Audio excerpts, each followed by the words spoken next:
Hello, I'm Joe Ruggiero, and welcome to my podcast, Inspired and the People Who Inspire Me.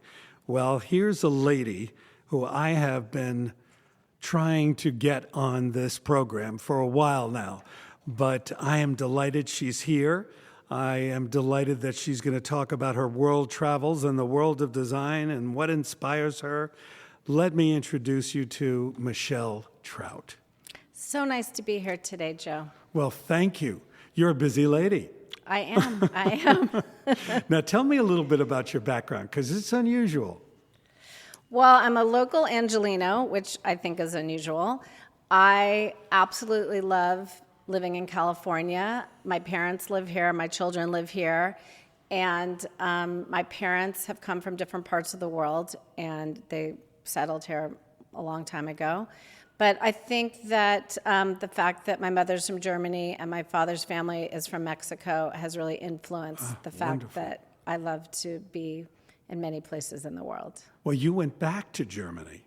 I did. After college, I went to Pepperdine, and when I graduated, I really wanted to do something different. And I moved to Germany, where my mother's family still lives, and I was lucky enough to attend the Goethe Institute, which is a German program that they set up all over the world after the war to teach German culture to the world, to bring it to the world, so people could understand have a different understanding of Germany. And so they taught really comprehensive German classes there, and I went to the Goethe Institute in Frankfurt, and I stayed there for 2 years, and it was during the time that the wall was coming down. So I was there when the wall fell, and to see how that happened, it happened so peacefully and so quickly. And as soon as the wall came down, the minute the wall came down, all the East Germans got in their little cars, their Trabis, and they would drive across to what is now West Germany, and they bought everything that they could never get in West Germany. And it's like literally hundreds and hundreds and hundreds of little Trabis went across what was the border and went to West Germany to see their families because they couldn't see their families. That's right. Now, your mother was actually there as a small child, but during the war? Yes, she lived there during the war, and then when she was 9 years old, she and her mother and her brother came to the United States, and her father was already here because he was brought here by the U.S. government to work as a scientist. Wow.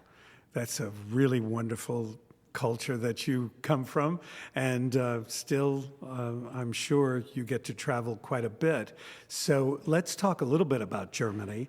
Okay. Because one of my experiences that I'll never forget was Potsdam. It's beautiful. And what exactly, that's where a treaty was signed, is that correct? It was, but I don't remember the history of that exactly. Right, but there's incredible gardens at Sanssouci. And can you tell us a little bit about that? I know you have a wonderful picture that you went into one of the palaces. Well, the thing I remember about Sanssouci is that it's not huge. Like the rooms are very, very small and it's very spread out, but it's not large. And so that gave it this very kind of cozy, intimate feeling. It didn't feel super grand, although, everything's gilded and it's, that Baroque architecture, which is so gorgeous. So it's different than other palaces in Germany, but I loved its scale. Now, I remember a terraced garden, and there was a water interest or something on Right. that. There's a water feature that went all the way down to the bottom. And then there was this beautiful chinoiserie pavilion. Oh, yes, which was spectacular. I was there in the winter, which it's always interesting being in Germany in the winter because it's completely different than the summer. It's like everything is, all the trees are wrapped in burlap. Everything, all the plants are wrapped. It's not anything like it. It's much more somber in the winter, I think. Sculptural. Yeah. Really. But the thing about the travel that I've done, much of it is because of HGTV. And my daughter, Beth, was my producer at the time. Luckily, I was able to keep beautiful leather-bound books for each of the countries we went to. We went to 16 countries in 4 years and did our specials because I can't, it's just a big blur. I can't remember specifics, but I have these books to trigger my memory. So I recommend that to anyone who travels. Right. That's a really major undertaking. So let me know what inspired you the most with all the countries and cities you've been to. You know what? Last year I went to Egypt. Never and been. I think that inspired me the most. It's just so awesome. It's so massive, and it's just unbelievable what they built and the scale of it. And how they built it. How did they build it? That still remains the question. Right. Even the tour guides there say that, maybe it was built by Martians. Like, nobody knows how that was built. It's so massive and so beautiful, and so much of it was buried in the sand until, 100 years ago, 150 years ago. And they say that what we see and what we found in Egypt is like a tenth of what's actually there. There's so much that they haven't uncovered. Wow. That speaks for great archaeology, I'll say. Now, tell me about how your travel has influenced your designs. Well, I think because we have a residential design firm, the thing that's most important to us is how people live. How are we going to make people comfortable? How are we going to make people happy? How are we going to help them create memories for their families?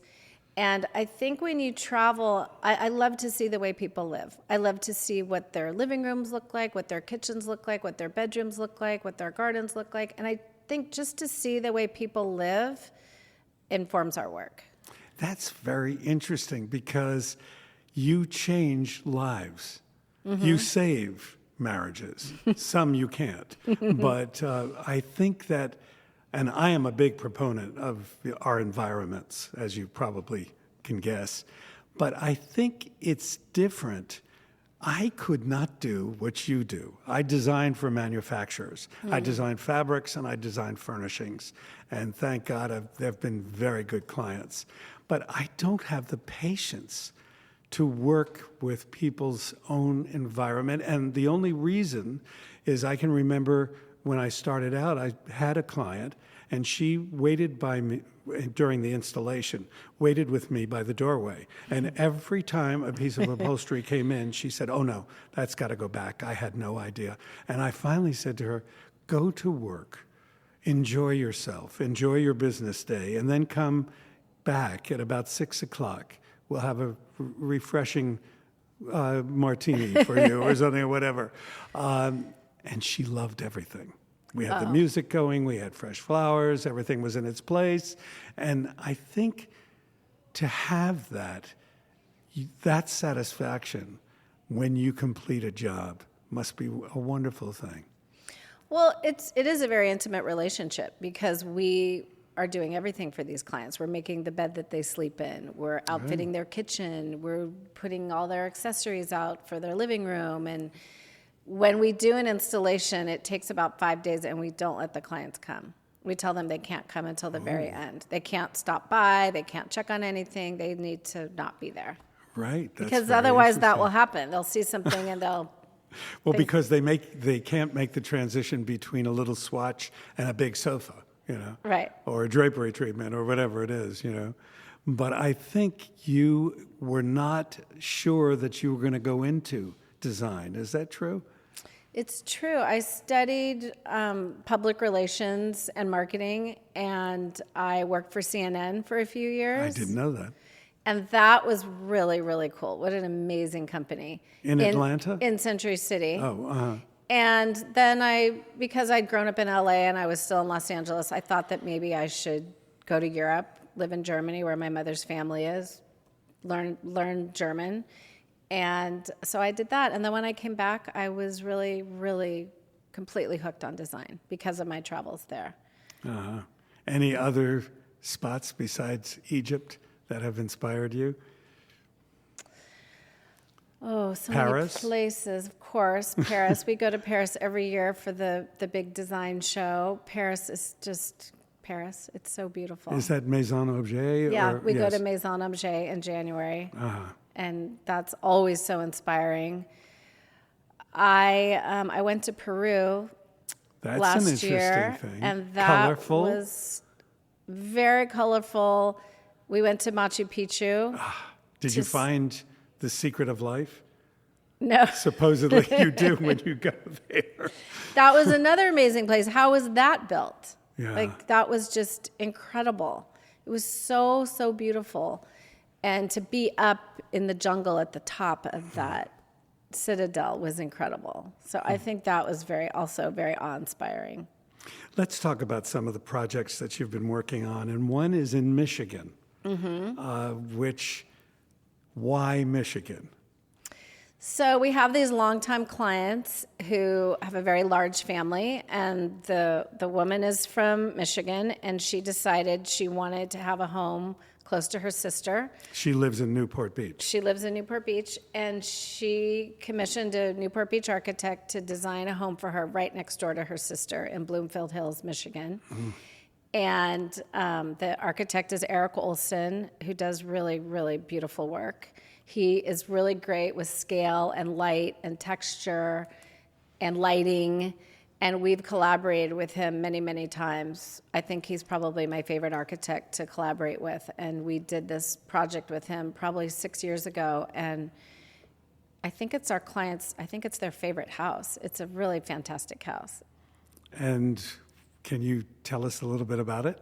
I remember vaulted ceilings because I've seen some pictures. So one of the things that Eric likes to do is he likes to use huge windows, and he always uses steel windows. So there are these, in the living room, there are these massive steel windows and this giant pitch ceiling, and it makes everything feel so much larger, even though the rooms aren't that large.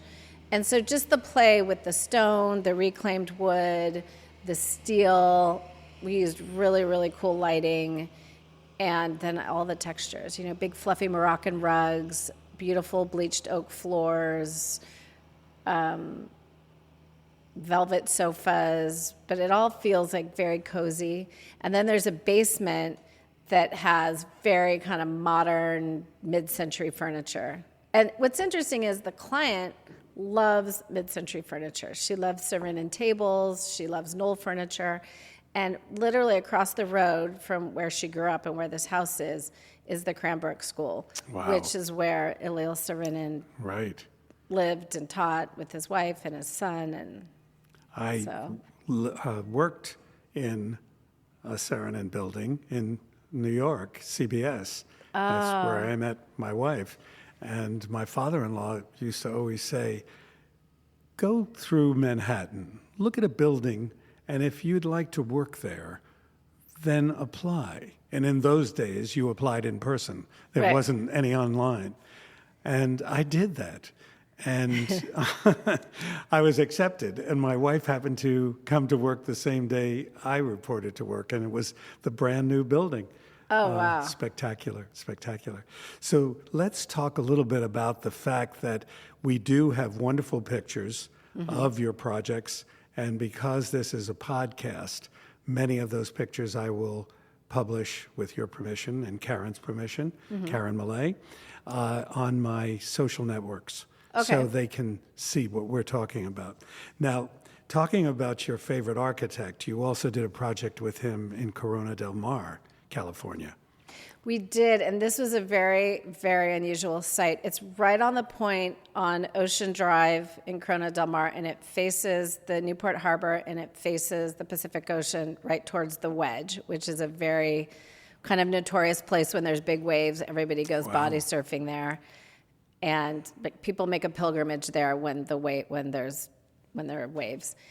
So this house was on a tiny kind of weird triangular shaped lot, and the only way to build this house was to build it kind of in a triangle. And what the architect decided to do was to maximize the space as much as he could. So there's just these big decks, and then the rooms go to an actual point when you're in the Wow. rooms.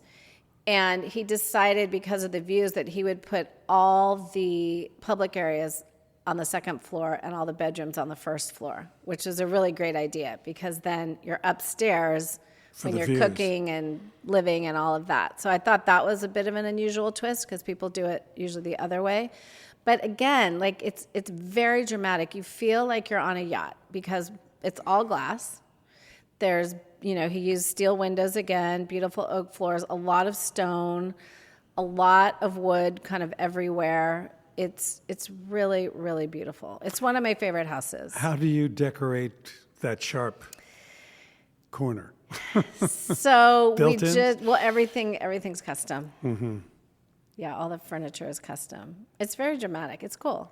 Now, do you have an atelier, or do you have a shop, or you just have your design studio? We just have our design studio, and the one thing about designing in Los Angeles is that there's amazing craftsmen here. There's yes. incredible upholsterers, there's incredible wood carvers, furniture makers. I mean, we have everything we need here, so we make a lot of things here. Now, the name of your firm, because our listeners want to know about your partner. So our firm is Bonesteel Trout Hall, and my design partner is Heidi Bonesteel, who I met at design school at UCLA. Wow. And our third partner, Jill Hall, she runs our business beautifully, and she and Heidi grew up together. So we all have a very long history together, and we've been partners as Bonesteel Trout Hall for 22 years. Wow. Newcomers. Yeah. So what happens with an install? How many people do you bring? And you take 5 days. We bring our whole team. So there's 5 of us that come from our team. And then we have our installation crew, and there's usually 6 to 8 in the installation crew. And we do everything. We install the furniture, the drapery, the rugs, all the accessories, plants. We have a plant person come to do all the interior plants.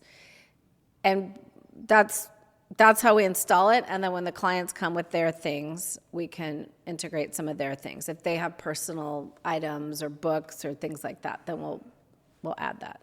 Uh-huh. And that installation process, you don't allow the owners to come anywhere near that property. No, I think that's it's interesting. better if they don't come. Because, they should have the surprise, the That's great right. surprise. The reveal. Right. That's right. No, I think that's so terrific. Now, your whole scheme of things, would you say you have a style? You know what? People ask us that all the time, and I think because we're all from California, we're all locals. And I think that that's just part of us. Growing up here with the light the way it is, people talk about the California light. I think all the texture here, the mountains, the ocean, the forests, everything, I think that that's just part of us. So I think we're really California designers. But you design all over the country and different places in the Right. world. We do, but I think that there's this common thread of casualness and texture and, a really kind of beautiful curated look. Well, it's funny because someone asked me my style, and I said, well, it would be like John Fowler from England moved to California. I'm patting myself on the back, but I like, cleaner lines, spared back. Even in my furniture designs, it's like taking the classics, but then cleaning them up. So it's an easier maintenance or a cleaner look, shall we say. Right. And the other evening, I was out on my terrace and I was reading a book. Thomas Pheasant has really inspired me, and I got the pleasure of meeting him. And I think we did one of his projects for HGTV. It's been over 1,000 homes that we've visited with Homes Across America. But he has a serenity about him.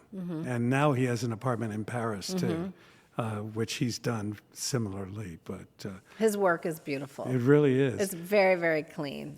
What inspires you? What are the designers or perhaps historic designers, legends that may have inspired you?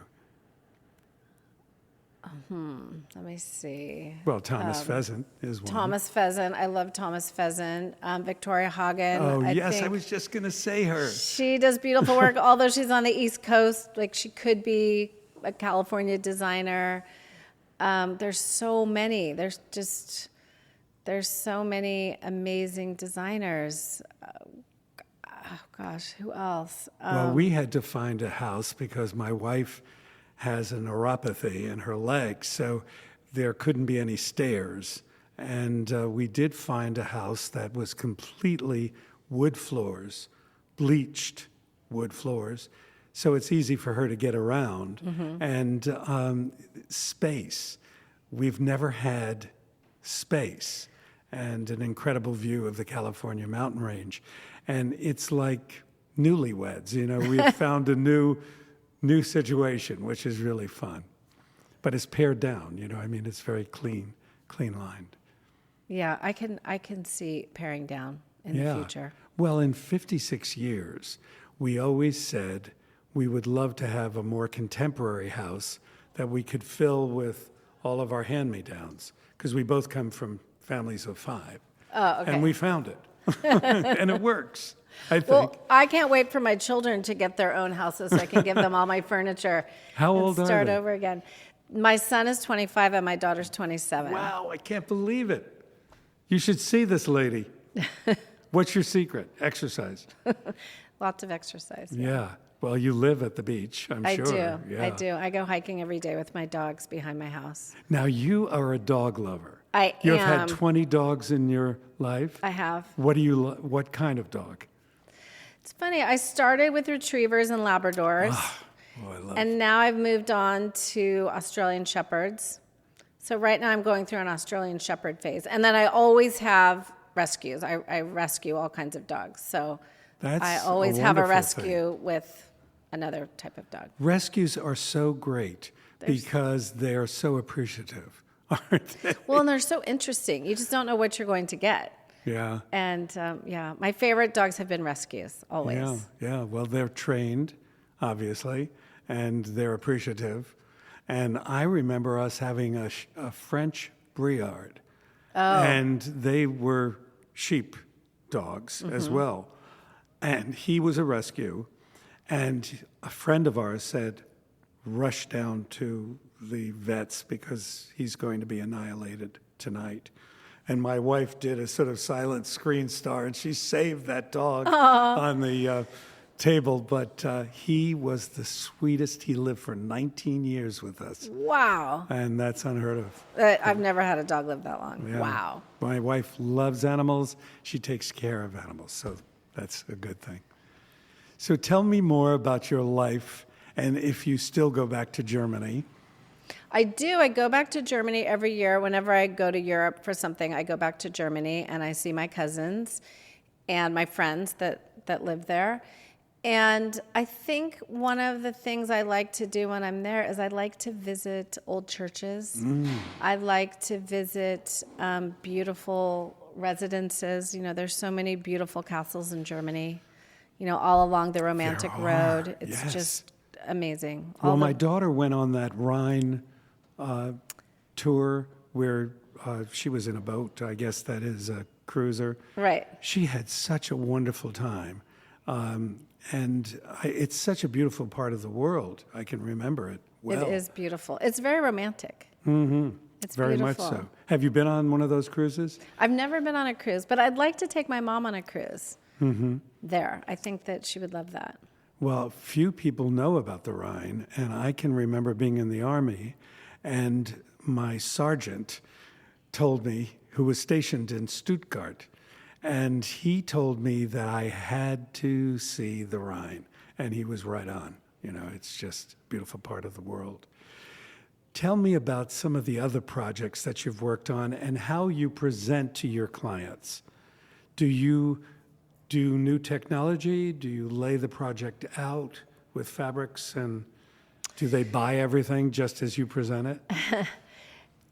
It's changing a little bit, but we're very old school. We like to pin everything up for our clients. We pin up the whole house in our office with all the photographs and fabrics and wood samples and glass samples and metal samples. We like to pin up every single room all around our office and lay it all out on these big tables, and we like them to come and we review the floor plans, the furniture plans, and then we go through each room with them. That's what we like to do. And then once they've approved that, then we give them a budget. And we're always working in around a particular budget. It's not going to be a huge Right. surprise to them. Right. So that's the way we like to work. And usually, Heidi and I were saying the other day that usually we get it right.